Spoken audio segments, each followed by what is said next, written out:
അറിവ് നേടുന്നവർക്ക് ഒരുപാട് പ്രതിഫലം അള്ളാഹു നൽകുന്നുണ്ട്. ആ പ്രതിഫലം നമുക്കൊരിക്കലും എണ്ണിത്തിട്ടപ്പെടുത്താൻ സാധ്യമല്ല. അത്രക്കും പ്രതിഫലമാണ് രാജാതിരാജനായ അള്ളാഹു നമുക്ക് സമ്മാനിക്കുന്നത്. ഹബീബ് സല്ലല്ലാഹു അലൈഹി വസല്ലമ തങ്ങൾ പഠിപ്പിക്കുകയാണ്, പണ്ഡിതൻ്റെ മുഖത്തേക്ക് നോക്കലും മുസ്ഹഫിലേക്ക് നോക്കലും കഅബാലയത്തിലേക്ക് നോക്കലും പുണ്യമാണ്.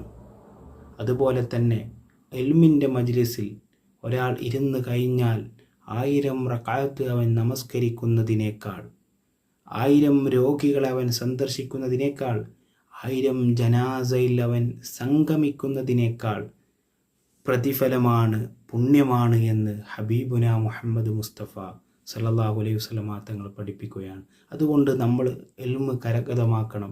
നമ്മുടെ മക്കൾക്ക് നമ്മൾ ഇൽമ് നേടാനുള്ള എല്ലാ മാർഗങ്ങളും തുറന്നു കൊടുക്കണം. അള്ളാഹു നമുക്ക് സൗഭാഗ്യം നൽകട്ടെ. ആമീൻ യാ റബ്ബൽ ആലമീൻ.